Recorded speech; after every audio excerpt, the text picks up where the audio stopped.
Allô, allô, est-ce que vous nous Moi, recevez? c'est Fatou. Oui, bonjour. Bonjour, bonjour Fatou. Alors, j'explique bien le contexte. Alors, Je suis avec Awa. voilà, j'explique bien le contexte. Bonjour. Bonjour. Bonjour Awa, bonjour Fatou. Alors, nous sommes à Nantes et nous sommes en direct avec Rennes. Et comme je le disais tout à l'heure, à Rennes, aujourd'hui, nous sommes dans le cadre d'une commémoration à la mémoire du jeune Babacar Gueye, en fait. Donc, il y a toujours beaucoup d'émotions lorsqu'on évoque ces problèmes-là. On a les deux sœurs, il y a Fatou Dieng qui est là, et puis il y a Awa Gueye qui est là, et il y aura aussi Mélanie qui sera la semaine prochaine à Nantes dans le cadre du Festival Sans Frontières. Peut-être la première parole à Awa Gueye qui est en ligne. Elle est là. Elle est là Bonjour Awa, Oui, oui, elle est bien là. Oui, bonjour. comment vas-tu? Ça va, Peter? Oui. Est-ce que tu peux nous faire un petit brossage de la journée d'aujourd'hui en hommage à Babacar Gueye? Oui, il n'y a pas de problème. Aujourd'hui, pour rendre hommage, comme chaque année que je fais pour rendre hommage à mon petit frère Babacar, qui avait 27 ans, c'est depuis 2015 qu'il se fait assassiner par la police de Rennes, à Quartier-Morpa, le 3 décembre 2015. Et voilà, c'est chaque année, j'invite des familles de victimes, des mutilés, blessés, les soutiens partout en France qui viennent me soutenir pour mon combat. Et depuis quelques années, vous faites partie du réseau d'entraide Vérité Justice. Oui, je suis une des membres du réseau Entraide à laquelle il y a des familles des victimes et des mutilés, des blessés.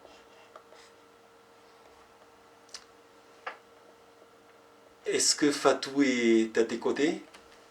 Oui, Fatou, il est là. Alors bonjour Fatou, j'étais eu lorsque tu faisais le déplacement de Paris à Rennes. C'est une tradition depuis quelques années. Je vois Awa faire aussi les déplacements pour aller à Paris et vous allez aussi dans différentes villes comme à Amiens. Est-ce que comment se passe en fait ce lien entre tous ces militants en fait, et on apprend aussi qu'il y a beaucoup de militants qui sont un petit peu comment pas agressés, mais disons qu'ils ont quelques intimidations du pouvoir dominant.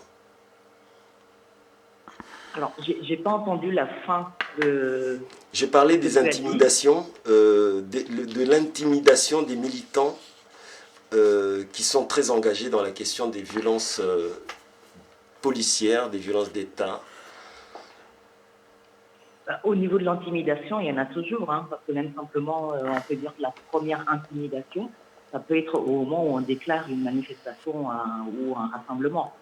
Donc là, déjà, oui, c'est déjà un rapport de force du fait de faire cette déclaration, de l'obtenir, de l'organiser. Donc au niveau des intimidations, moi, je peux prendre par exemple l'exemple des commémorations qu'on faisait régulièrement pour la mine, donc qui a été tué le 17 juin 2007 à Paris dans le 20e par plusieurs policiers, par qu'il y a eu d'étranglement et plaquage ventral. Donc depuis 2007 jusqu'à 2020, oui, les intimidations, ça peut très bien être, par exemple, que pour les manifestations, normalement, c'est les gens de la préfecture qui encadrent. Donc, nous, c'est déjà arrivé que ce soit carrément des policiers du quartier qui viennent justement essayer d'entrer dans le cortège et d'essayer de provoquer les gens. Donc, c'est pour ça que souvent, même quand on fait ces genres de rassemblements ou manifestations, quand on organise des services d'ordre, c'est surtout pour nous protéger, pour éviter justement que les personnes qui manifestent avec nous tombent dans l'intimidation. Et une question à vous deux hein, en même temps.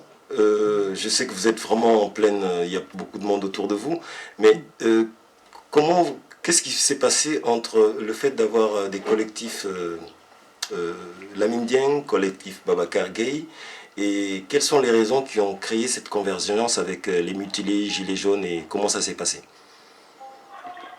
La rencontre avec les mutilés, enfin c'était surtout que c'est ma grande sœur Amata qui avait vraiment été à l'avant de la lutte, qui a porté la lutte du début au moment de la reconnaissance de l'État français.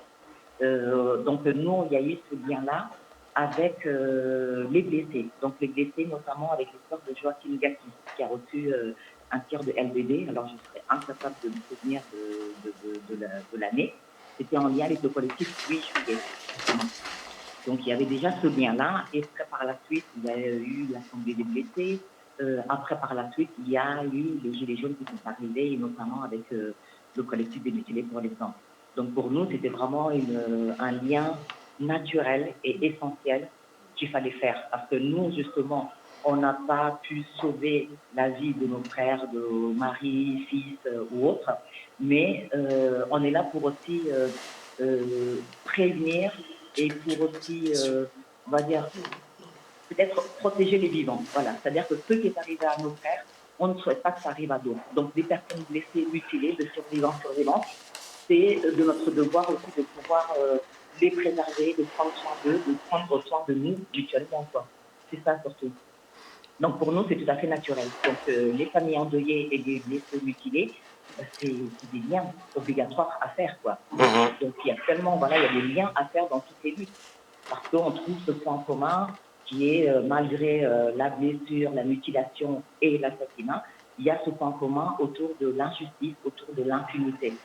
Donc c'est pour ça justement des personnes qui viennent dire mais comment vous faites pour faire des liens, ou bien quand on se demande aux gens, même simplement voilà, de faire le lien entre les luttes, c'est ce qu'on a pu faire, de voir justement le point commun dans ces luttes-là pour justement ne pas rester dans l'indifférence. C'est ça surtout. Et aujourd'hui, notre devoir de mémoire, notre devoir de vivant, c'est aussi de pouvoir nous préserver et de nous protéger les uns et les autres. Merci Fatou. Dernière question, est-ce que vous pouvez dire juste un petit mot sur Mélanie qui va être avec vous sur cette table ronde à Nantes le 10 décembre et puis nous donner la fin de la journée d'aujourd'hui qui a commencé à 11h par une conférence de presse. À vous deux. Là, donc, il y a eu la conférence de presse, il y a eu le rassemblement devant le lieu où Boubacar a été assassiné.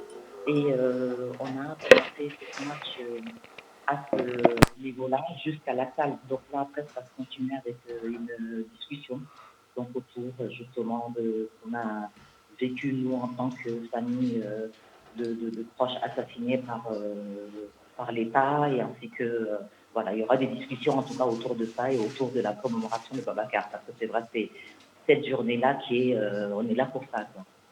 Et pour rendre hommage à d'autres victimes, comme par exemple Zineb Redouane, qui a été,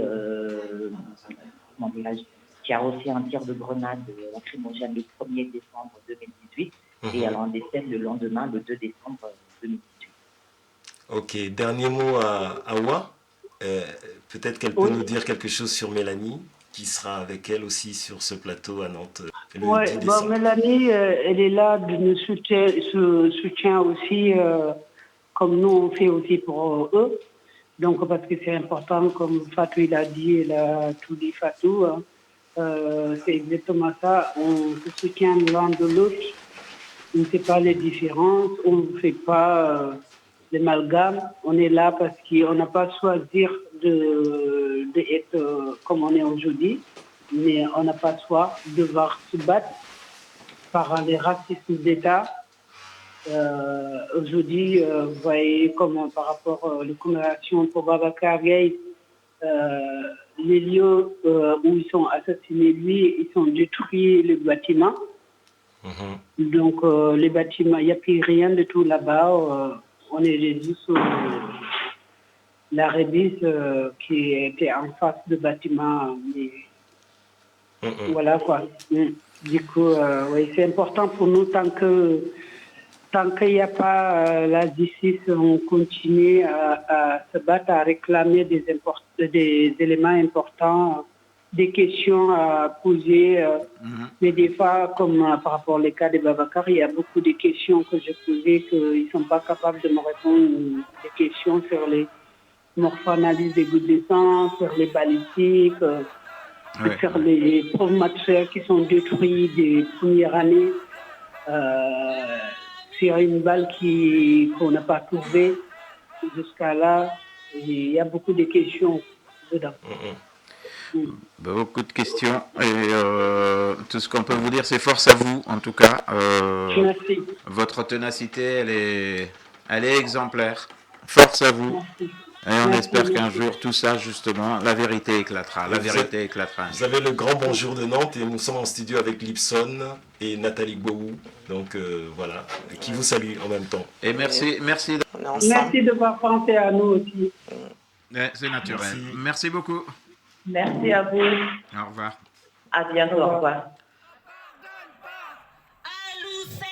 On n'oublie pas, on pardonne pas. Adam, on n'oublie pas, on pardonne pas.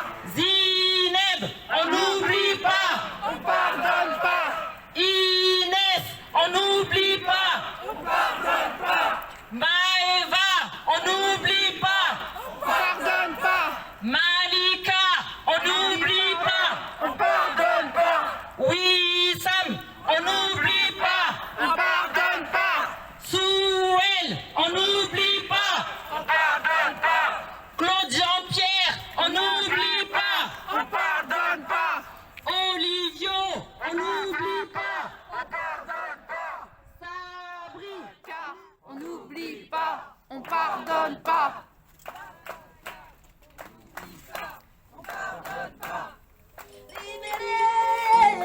Meseribere mimi mwana Mungu ngaina mesana na pasi naimba bomwana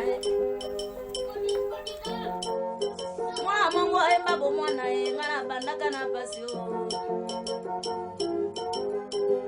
e para biso ba mango balobi manzana likolo botikela makabwa asakana isanu ya likolo tikela okema oye wala kya kema ofa bombolo bombola yo lelendo kona mimi amango limayo